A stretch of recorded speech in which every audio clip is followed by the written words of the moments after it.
Existe uma forte conexão neural e hormonal que ocorre entre o seu cérebro e a glândula suprarrenal, que pode entrar num estado de hiperatividade.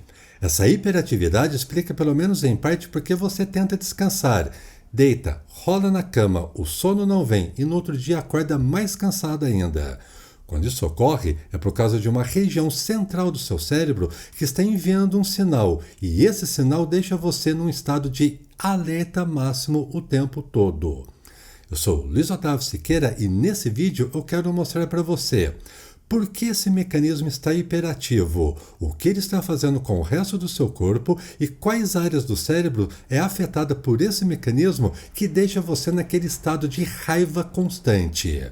Para entender isso, nós vamos começar a conhecer o hipotálamo, um verdadeiro centro de controle do nosso corpo. O hipotálamo recebe todo tipo de informação. Sabe aquelas notificações que você recebe no celular? As mensagens do seu chefe, as suas obrigações diárias que deixam você num estado de alerta constante? Pois é, o hipocampo, essa região central do seu cérebro, consegue perceber.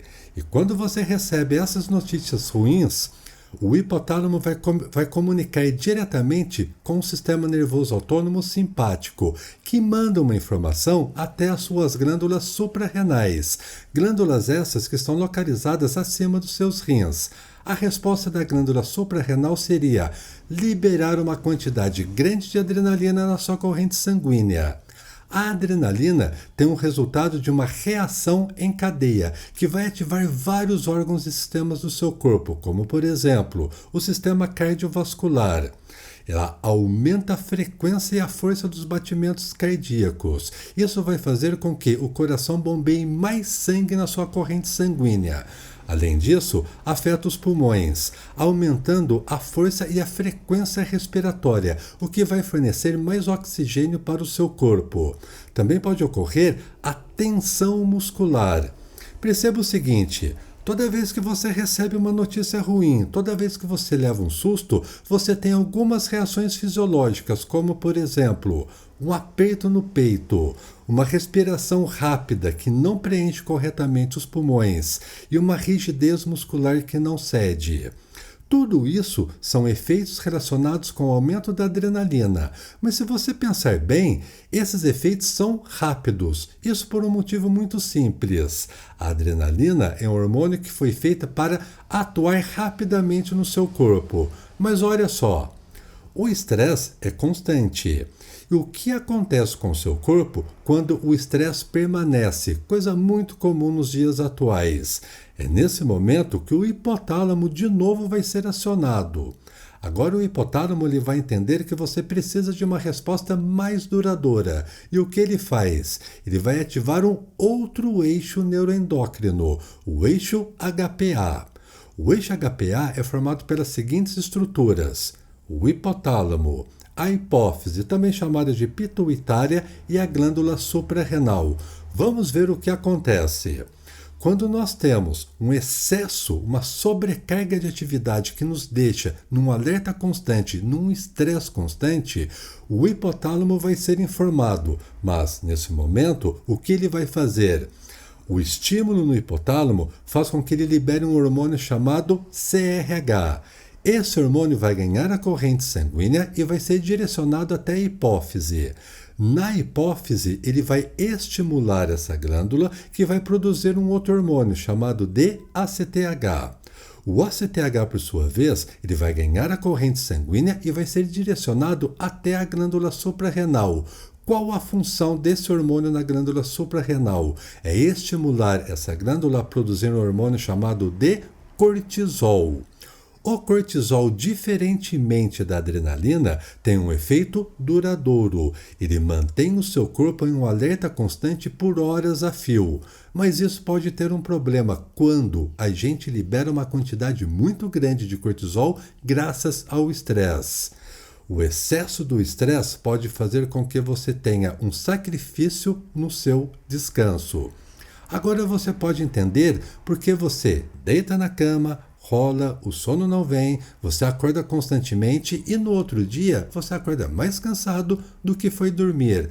É por causa do excesso de cortisol que é liberado na sua corrente sanguínea constantemente. E tem um outro problema. Esse sistema pode entrar em colapso quando o sistema de desligar a produção de cortisol falha. E o que vai acontecer?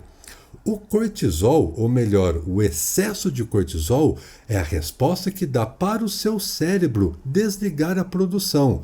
Normalmente, quando tem muito cortisol, existem receptores no seu cérebro que percebem esse excesso de cortisol e falam para o seu cérebro: pare de produzir cortisol porque já está em excesso. Mas, e se esse sistema falha? O que vai acontecer com o seu cérebro? É nesse momento que outras áreas do cérebro vão ser prejudicadas. Vamos ver quais são as principais duas áreas do nosso cérebro que vai ser prejudicada graças ao excesso de cortisol. Uma área é a amígdala, ou mais tecnicamente conhecida como núcleos amidaloides. O que é a amígdala? É uma região do seu cérebro ligada ao processamento do medo e da ameaça. Sabe quando você tem aquelas respostas agressivas de muita raiva? É por causa da ativação da amígdala. O que o cortisol está fazendo? Estimulando o funcionamento da amígdala. E uma outra região importante seria o hipocampo. Normalmente a gente lembra do hipocampo relacionado com processos de aprendizado e memória, mas veja só. O hipocampo tem outra função importante. Ele controla a atividade da amígdala. E o que o cortisol faz? O excesso desse hormônio diminui a função do hipocampo. Agora, presta atenção no seguinte. Você provavelmente já ouviu falar: o excesso de estresse prejudica o seu aprendizado e a sua memória. Agora você está entendendo por quê. Na verdade, é o excesso do cortisol que vai diminuir a função do hipocampo, prejudicando o aprendizado, memória e um detalhe adicional que você viu agora nesse vídeo. Quando tem a diminuição da função do hipocampo, ele estimula a função da amígdala. Ele não está controlando, ele deveria diminuir a função da amígdala. Como ele não consegue controlar a amígdala, a pessoa sente raiva. Olha só que interessante que nós vimos. Essas duas funções vão deixar você em um alerta constante e uma dificuldade para você voltar ao normal. Você viu agora que o excesso do funcionamento da amígdala e a diminuição da função do hipocampo pode explicar facilmente aquele acesso de raiva que muitas pessoas têm constantemente. Vamos resumir tudo? O seu alerta, o seu estresse ligou um sistema de alerta, que seria o hipotálamo, que vai produzir um hormônio que vai comunicar com a hipófise. A hipófise manda uma informação para a glândula suprarrenal aumentar a secreção do cortisol. O excesso de cortisol vai desequilibrar todo o seu organismo e várias funções importantes do seu cérebro, o que explica por que você não descansa, por que você fica extremamente irritado e por que você pode ter prejuízo no aprendizado e na memória. Agora, entendendo todo esse mecanismo, você pode compreender que o cansaço não é sinônimo de fraqueza. Na verdade, o cansaço que você está sentindo é o seu sistema de alerta que está sendo sobrecarregado. E tem uma coisa adicional. Existe um erro invisível que faz você acordar todo o dia sem energia, que está ligado ao excesso de cortisol. Isso nós vamos ver no próximo vídeo, mas por enquanto eu gostaria de convidar vocês para conhecer mais a respeito do cortisol. O cortisol, ele não é o nosso inimigo, eu vou dar um spoiler para você. O cortisol, sem ele, nós não teríamos sequer energia para sair da cama. Mas se você precisa conhecer a respeito do cortisol, nesse vídeo aqui do lado, eu vou deixar para você todas as informações que você precisa saber a respeito do cortisol.